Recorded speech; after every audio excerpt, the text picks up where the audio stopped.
Hello, I'm Alex Goodenough, a professional Scrum trainer with Scrum.org, and today I want to continue our conversation about a fantastic facilitation technique called creative reframing. In the previous video, I introduced the technique and gave a couple of examples how it can be used effectively.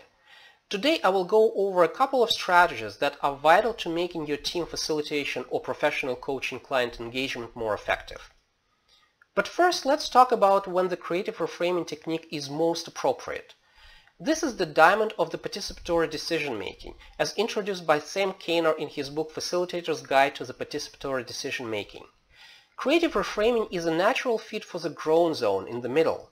We come here when we generated a lot of ideas, came up with a problem statement, and still somehow struggling with achieving the mutual understanding of the problem being solved. It helps to introduce different angles, make people think differently about the questions under consideration, so that we can get to a better understanding, consider all possible points of view, and get to the convergent zone with enough information to make our decision-making smoother. Also, creative reframing can be used in the divergent zone, especially in the cases when your team might be inclined to arrive to the business-as-usual solution, whereas the problem under consideration is more complex and require more investigation. Creative reframing might give a pause to the team members and may nudge them towards exploring more options before swiftly arriving to a conclusion, a wrong one oftentimes. Now let's talk about those two major strategies. First one is backing from solutions to needs.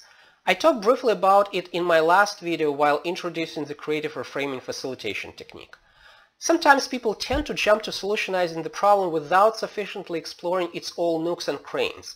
People get attached to the proposed solutions and have hard time seeing the forest behind the trees. Creative reframing, by the way of backing from solutions to needs, can do wonders there. Step back from discussing solutions and ask a question: what do we achieve by solving this problem? What will our customers ultimately be able to do? For example, one of my teams was struggling with coming up with a meaningful sprint goal. They had a lot of actions and multiple deliverables which seemed to be disparate and unrelated to one another. When we took the step back and asked the question, what will customer be able to do when we are done working on this? The answer was quite clear and provided a good path to crafting a meaningful sprint goal.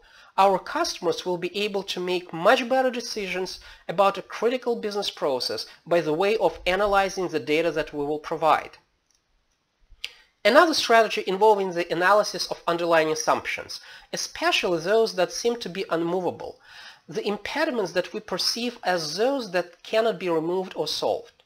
Let's consider a problem where the team is struggling with delivering customer value on a cadence. In Scrum world, we would say that they struggle with delivering a done increment at least once a sprint.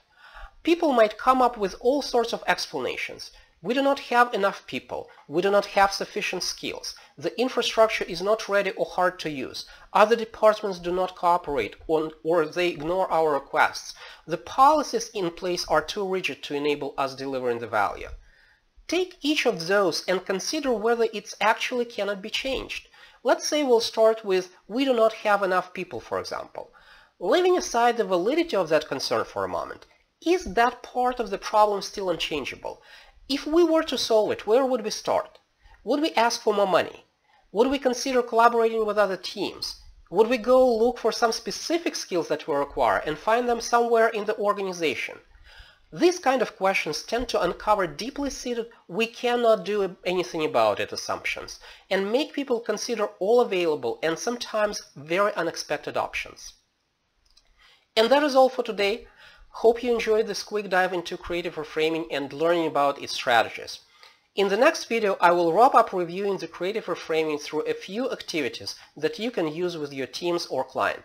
Thank you for watching.